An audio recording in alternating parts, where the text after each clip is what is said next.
On today's show, the latest NBA draft intel and rumors. Why is Scoot Henderson's draft stock falling? And is there a chance that he could actually be available to the Houston Rockets at pick number 4? Or are the Houston Rockets absolutely locked in on one of the Thompson twins with their 4th overall selection? It's all coming up right here at Locked On Rockets. This is Mission Control, Houston. Ignition sequence start. The Houston Rockets select Jalen Green, Alperen Sengun, and Jabari Smith Jr. T-minus 15 seconds. Guidance is internal. Every time I step on that floor, I'm coming. Hey, Houston fans, I am so happy. You're getting somebody who's going to come in with a chip on their shoulder, somebody who's going to come in and compete from day one. 6, 5, 4, 3, 2, 1.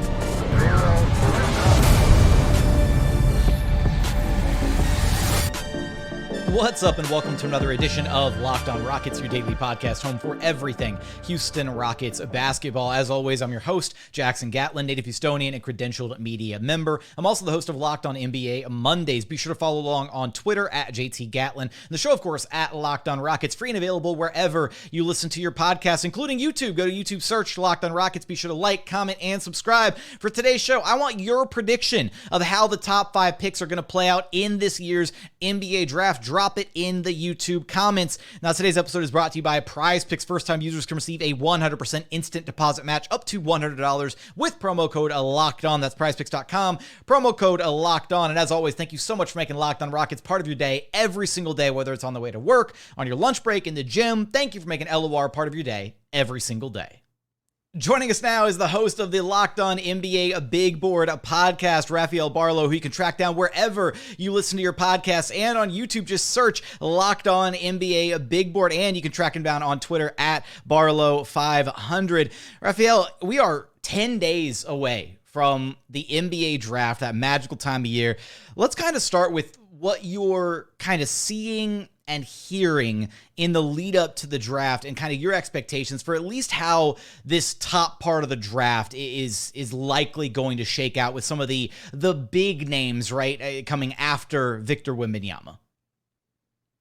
Yeah, man. I mean, it's so much smoke right now, don't know what to believe.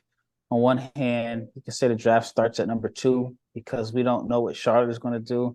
All the rumors are saying they're leaning towards Brandon Miller, but if he is their guy, what does Portland do at number 3? I mean, I've heard some trade rumors, not like intel, but just read some different trade rumors. I can't really see a scenario where if Brandon Miller does go number 2, that Portland brings in Scoot, Dame, and Anthony Simons, where they're having those 3 guys in their backcourt. And then I guess with Houston. Everything points towards that they're going to take one of the Thompson twins. I know, like, Amen is the guy that you see mocked a lot there, but from just what I've been hearing, that some teams don't really see that big of a difference between Amen and Ausar Thompson. So, and then, I just saw that Houston could possibly trade for, like, Kyrie or go after Kyrie. The Harden stuff I think it's really legit. So it's a lot going on. So, I mean, on one hand, I think this is a rare draft that, picks 2, 3, 4 could even be packaged. Not all at the same time, but I wouldn't be surprised if Charlotte makes a trade. I wouldn't be surprised if Portland makes a trade. And even if in Houston, in a sense, because it just seems like the Rockets are definitely looking to add some vets. And then it's outside of the top 5, but just from different agents I talked to, they're like, there's no way the Rockets are keeping their pick at 20.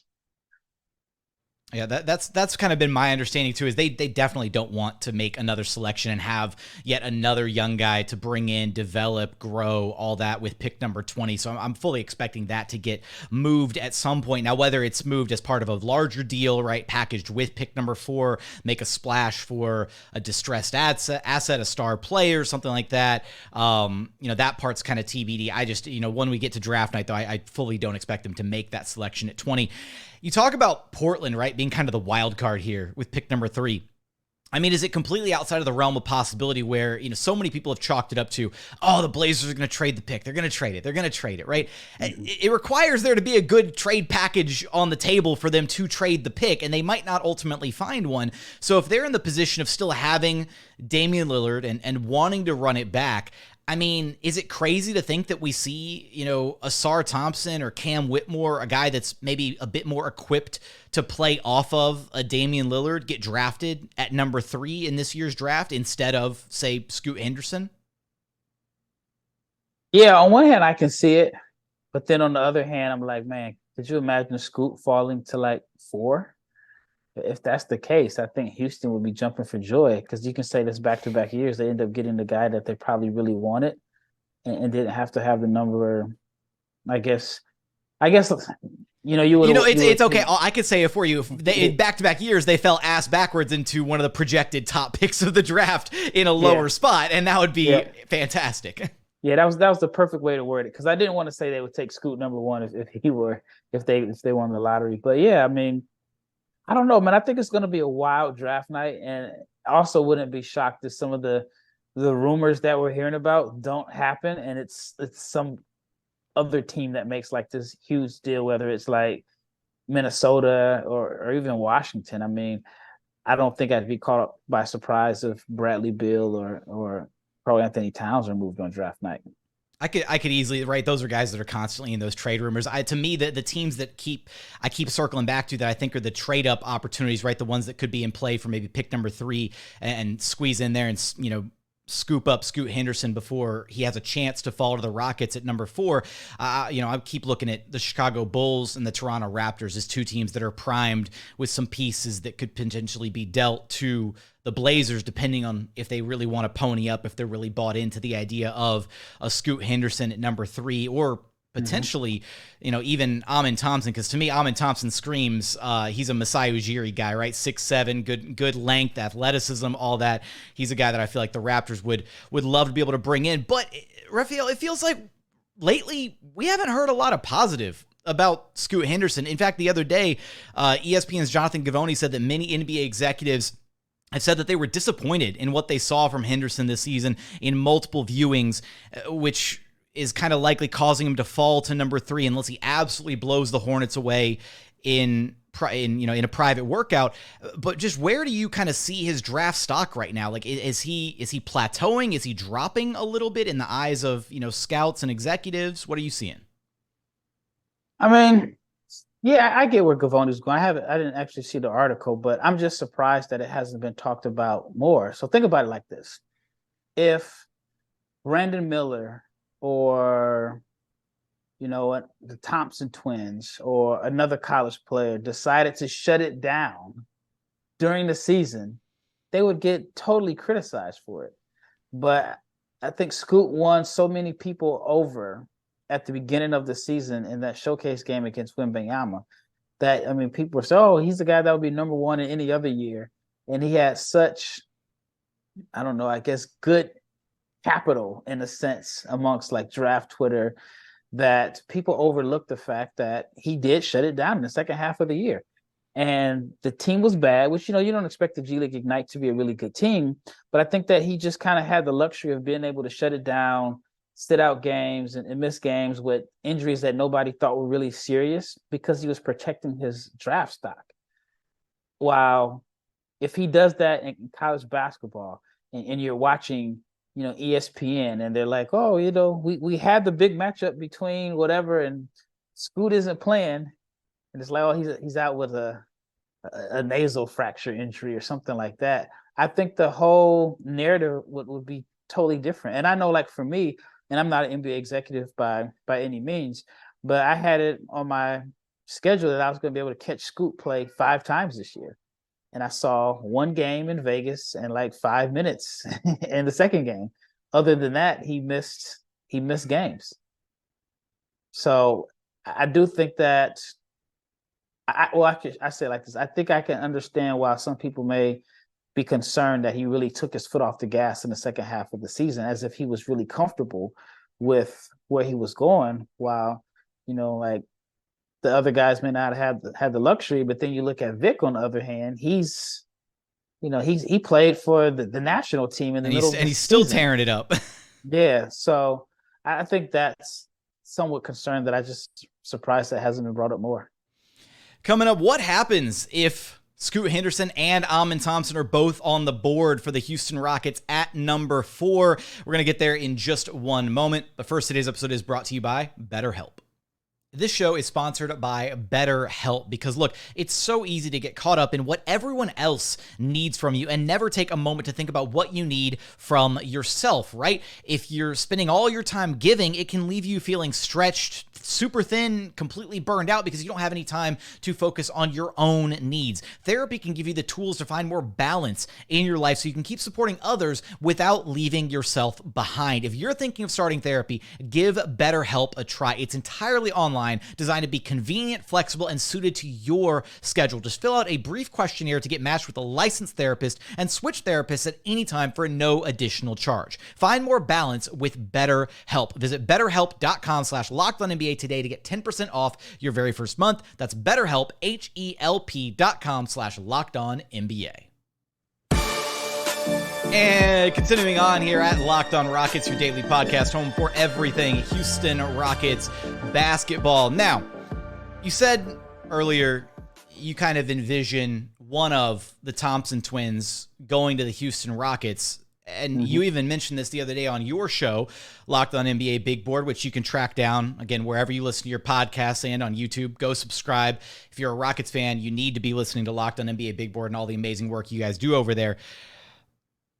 If Scoot Henderson somehow does fall to pick number 4, is it a guarantee that he is the selection for the Rockets at number 4? Would it be basketball malpractice if they somehow passed Scoot Henderson at number 4? Again, this was a hypothetical that was brought up amongst Rockets fans, a couple weeks back. Is what happens if Scoot Henderson and Thompson are both there on the board at number 4? Because you see, some of their similar strengths, weaknesses, ability to run an offense, play make at a high level, all that. I'm fully bought in on Scoot Henderson, right? I think he's the guy. I think he's going to be like a 10+ year all-star, completely transform a franchise. I'm bought in on what he brings. But is there enough there as far as Thompson being maybe the mystery box, if you will, of that like illustrious 6'7", Swiss Army knife point guard, versatile defender, all that? Is there enough there to make the argument that you might take Thompson over Scoot Henderson? I wouldn't do it. Okay. But you know what? I'm glad we're on the same page. What would be crazy is say that does happen. Detroit probably might not take him at 5. And then, does it turn into a thing of like, all right, wait a minute, if these guys didn't take him, so there's something must be wrong. Because if you're Detroit, you probably haven't, and I don't know, I could be wrong. I don't know if they've even brought him in for a workout. I don't know if the Pacers have brought him in. Orlando would. It's only, I think it was only 2 teams, right? It was Charlotte and Portland bringing him in. He did his Portland workout. I don't think he's done his Charlotte workout yet. I think he said the other day he's only planning to work out for 2 teams, right? Because he doesn't see himself falling past number 3. Now, maybe, right, that changes in the next, 10 days or so leading up to the draft. Maybe his camp gets like the intel or whatever. Or he doesn't get a promise that he's going to get taken. But at least right now, he's only worked out for the 2 teams. Yeah, so it puts the Rockets in a position like, do we draft a guy? I'm sure they've done their homework. I don't want to like make the, assumption that they haven't done any homework on him, but they probably are unlikely to have seen him up close and maybe they interviewed him at the combine, but not brought him in for like a workout. So that could be really interesting. It would definitely add some drama to the storyline. And, especially if you live in the content space, it would be a really good story to write about. I can't see it. I really can't see it happening, but I think there is a chance, especially if there's like a trade and so many teams have lead ball handlers and point guards now that I don't know too many teams where it's like a perfect fit other than San Antonio. And Houston could be one of those teams, but the way I look at it, and I was saying it even last year, in a fair and open training camp, the Scoot beat out KPJ for the starting point guard job in just a fair training camp. If KPJ didn't have the reputation that he does have around his name.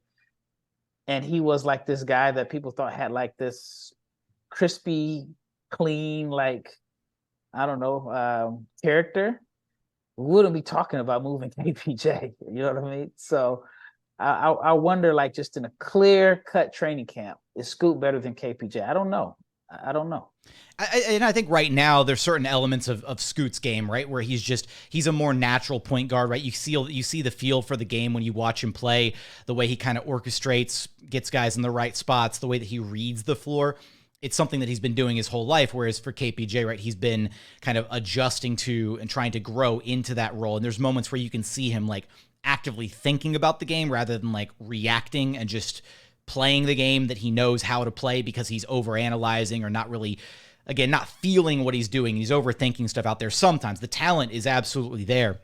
And like you said, right, he's just got the baggage around him, unfortunately. So that's something that, gets considered whenever you talk about his name. Let's stick with because as fun as it is to manifest this insane idea that Scoot Henderson might fall to the Rockets, which again, still fingers crossed, so much points to the fact that it's going to be really hard for him to actually show up at 4 for Houston. So let's focus in on the Thompson twins here really quick. How ready do you kind of envision both Amin and Ausar to contribute to an NBA team right out of the gate? Because one of the things for the Rockets, right, is they're not necessarily looking to be competitive next year in the sense that they want to, be gunning for a top seed in the playoffs, titles, none of that. But they've been, at the bottom of the scrap heap for 3 years. They want to take those steps towards being a competent franchise again. That's why you hear so much about the potential return of a James Harden. That's why they want to add veterans in free agency, all of that. The messaging is crystal clear. They want to be a better team next year. So do you think Amin and Ausar are players that right out of the gate as rookies can contribute to at least a somewhat winning environment? Or are they guys that are going to have to be brought along a bit more slowly than that? That's the $1 million question, because you can make a case and say they're literally making the jump from high school to the NBA. Yeah. So you have to factor in that there is going to be possibly a bigger learning curve, because just a huge step up in competition.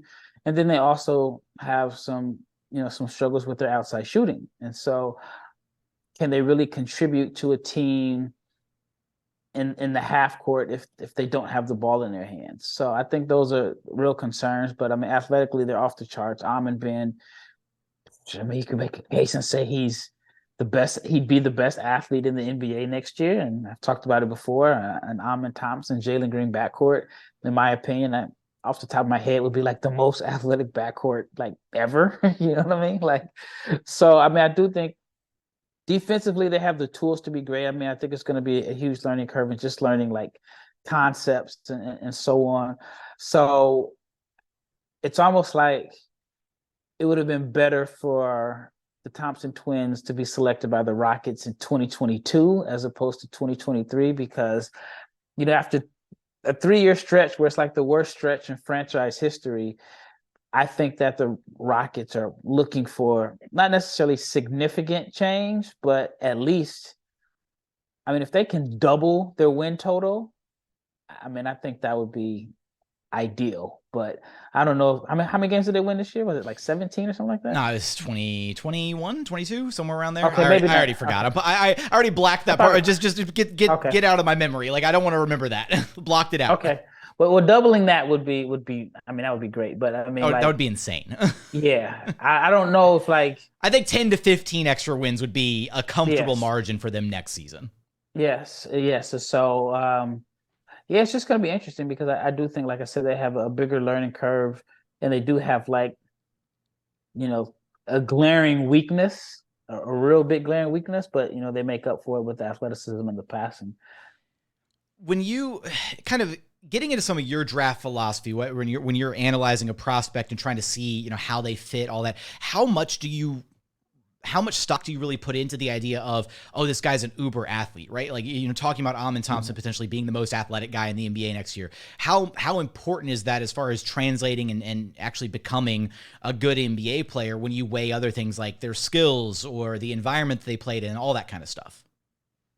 Yeah, I mean, it's important. I mean, I think naturally it's it's easy to like focus on athleticism, but we're watching a guy that's like the 2-time MVP that is, you know, very likely to win a championship that can't jump over a curb. So it's one of those things where I think plenty of teams have gambled on athleticism over skill and have made a mistake. I mean, I think Greg Brown, you know, the kid from UT a couple of years ago, is one of the best athletes in the world. Like, but he just didn't have the skill set. And so he was drafted. I mean, he was a second-round pick, but he was so highly touted because he was so athletic. And maybe if he comes out of high school and doesn't have that year at UT where he struggles, he ends up getting drafted earlier. And now the Thompson Twins are different because they are really good passers. And so they're definitely more skilled. But I think for them, their passing will need to be, I think they'll need to be really good shooters, not necessarily really good shooters, but I think they'll have to be better shooters to really unlock their passing. And if they're not like even league average shooters, then I think it could, you know, I think it could have an impact on how great of a passer they can become, because in today's NBA, you look at some of the best passers, what makes them such really good playmakers, like a guy like James Harden and Lucas, because they're such dangerous scorers. And so I think with the Thompson Twins, they're going to have to be really good shooters to maximize their passing. So it's a long-winded answer, but I guess you can't teach athleticism, and I get why people value athleticism, but I think I would value skill over athleticism. Coming up, let's dive into the Thompson Twins a little bit further. And is there an argument to be made for Ausar over Amen Thompson for the Houston Rockets? We're going to get there in just one moment. But first, today's episode is brought to you by Prize Picks. Next game, how about Nikola Jokic to score more than 26.5 points? What about Bam Adebayo to have less than 11.5 rebounds? How about Jimmy Butler to have more than 6.5 assists? Or what about Jamal Murray to have less than 4.5 three-pointers made? So what is Prize Picks? It's daily fantasy sports. But how does it work? Basically, you pick 2 to 6 players, and if they score more or less than their Prize Picks projection, you can go up to 25 times back on your money on any entry that you submit. There's no competing against other people. It's just you versus the projections that are available. Prize Picks offers projections on any sport that you watch. That's NBA, NFL, MLB, NHL. They've got you covered for all the action over at Prize Picks. Entries can be made in 60 seconds or less. It's that simple. They're safe. They offer fast withdrawals. Currently operational in over 30 states and Canada. And right now, during the NBA Finals, one PrizePicks user will win a chance at becoming a millionaire. But you got to download the app to find out how. So download the PrizePicks app or go to prizepicks.com to sign up and play daily fantasy sports. First-time users can receive a 100% instant deposit match up to $100 with promo code LOCKEDON. That means if you deposit $100, PrizePicks will give you $100. If you deposit $50, PrizePicks will give you $50. So don't forget to enter promo code LOCKEDON at sign up for an instant deposit match up to $100. And final segment here at Locked On Rockets, your daily podcast, home for everything Houston Rockets basketball. Now, when we're looking at the Thompson Twins here, Ausar is not nearly the athlete that Amen is, but skill-wise, right, you know, Amen's been the primary facilitator, the lead guard, if you will, you know, playing for the City Reapers and Overtime Elite. And his brother's been more the off-ball, the wing, you know, guy, you know, playing that, you know, small forward-esque position. If you're looking at the Houston Rockets and the idea, right, and I've been told this, that, you know, the draft won't impact who they take at number 4. It's hard for me to like fully believe that though, because like that's one of those things you like say just to kind of like, you know, just, yeah, of course it won't impact who we take at number 4. But if you feel like you have James Harden in hand, right, of course that's probably going to play into your decision making a little bit, you know, with who you ultimately take as like the final piece of the rebuild, right? The final top prospect that you can get your hands on here with the NBA draft. Which, you know, and I'm kind of torn on this, man. Looking at the idea of, okay, if you were to bring in Amen Thompson, right? Maybe if you do bring back James Harden and you bring Amen Thompson back and he's, you know, coming off the bench or something like that, you know, being able to grow and develop under a lead guard like James Harden, right? A guy teaching him the game, that kind of stuff, versus an Ausar Thompson who is better equipped to play an immediate role off of a guy like that. You know, is there enough of an argument there to be made, or is there enough of a, I guess, how big is the gap in your eyes between the Thompson twins to where is there a legitimate enough argument to be made to take Ausar over Amin at pick number 4?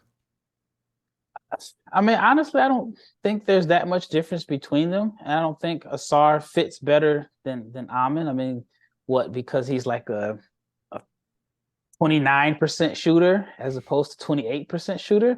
I mean, they're very similar. Like Amin is the one that people think is the natural point guard. But if I'm not mistaken, he averaged 6.2 assists for the season, while Ausar averaged 6.1 assists. And I spent some time at overtime a couple weeks ago. I was just talking to some people around there, and people felt like the offense ran better with Ausar at the point as opposed to Amin.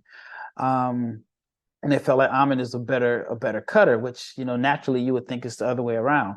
But if I were running the Rockets and I signed James Harden, then I'm going with Cam Whitmore. I mean, I just can't imagine spending the 4th pick on a guy. And even for like his morale, like, yeah, we just drafted you 4, but we just got this guy that we're just going to give him $200 million for 4 years. So you're going to be his backup for a couple years. And I mean, it's not like it's a random free agent. It's James Harden, the guy that is really loved by Houston and so on. And so I just think like the fit would be really, really weird because, the best players to have on the floor with James Harden are guys that can knock down open shots. And so with Harden's first step not being as electric as it was in Houston, I think he really is going to need floor spacers because he's not going to be able to get by guys as much as he used to be. So if you have like guys that can knock down shots that make teams, think about digging, then it makes Harden better. But if you surround Harden with guys that can't shoot and you're paying them $200 million, to me, that just doesn't make sense and it's just my opinion, for them to take Harden and then surround him with a guy that's best suited to play with the ball in his hands that isn't really a good shooter off the ball. And first off, I don't know how many times I've echoed this sentiment here, but if the Rockets give James Harden a 4-year, $200 million contract, I'm going to be the first person standing outside Toyota Center with a megaphone saying it was a terrible idea. Well, you better get that megaphone because I think it's happening. Oh man, I'm going to go order it on Amazon right now. I mean, he turned down $35 million. And this is his last big contract. And this is just, I'm guessing, this is his last big contract. No tax state. I know my understanding of the situation though is they don't feel like they have to give him that contract, and I think that's why you're seeing some of the stuff coming out of his camp, right? Where it's not, I think Harden's camp kind of thought it was a guarantee that they were like, oh, we got Houston, they'll give us the 4-year whatever, like, and then we'll leverage it against Philly. And I don't think the Rockets have actually offered it yet. I don't think they're not pushing as hard as a lot of people are making it out to be, that it's a guaranteed 4 years, $200 million. Here you go, James. Please come back to us. We they would bring him back under the right circumstances. And I think the right circumstances do have some contingencies in there, whether it's a 2-year deal or a 3-year with like a, non-guaranteed, something in there, some safety measures, if you will. But they got to spend the money. And I mean, I think this thing with Phoenix kind of, and he has ties to Phoenix. Yeah. Because I know he has a house there too. And he went to Arizona State. So you wonder, does that like create another bidder that they weren't expecting to have? So, I guess that's definitely something to consider as far as the James Harden front. Yeah, I mean, and that's one of the, it's obviously that's kind of one of the big question marks facing the Rockets, not only the draft stuff, but also what happens with James Harden. But, the names that we keep hearing at the top of the draft, right? And you mentioned earlier, the draft starts at 2, really, after Wemby goes number 1. So much of the pre-draft cycle has been, it's, Brandon Miller, Scoot Henderson, and Amin Thompson keeps being that third name thrown into the mix.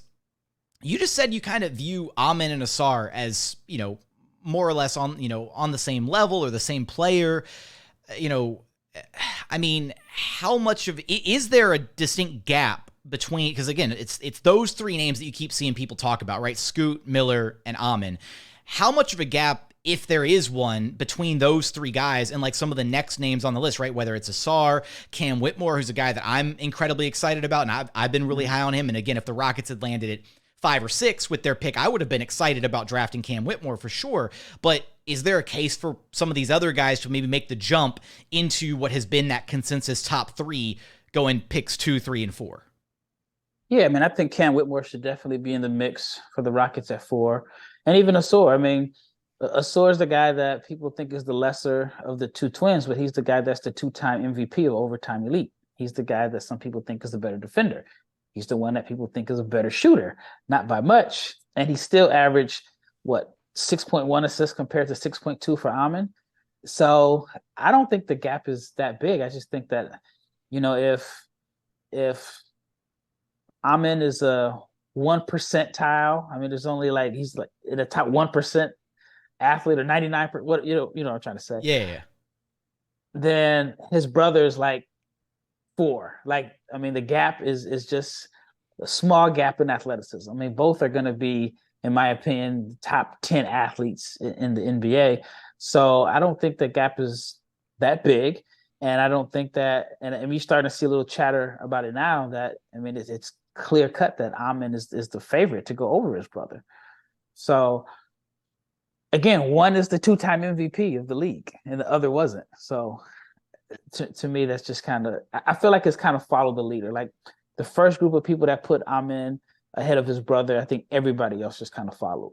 And it just became that kind of hive mind tendency of, okay, we're all just going to, kind of go with the same line of thinking. How many people are really watching Overtime Elite? That's the thing. I feel like, and maybe in the draft world, maybe teams, but how many people are really, really watching 4 or 5 full games to make their, to state their case that Amen is better?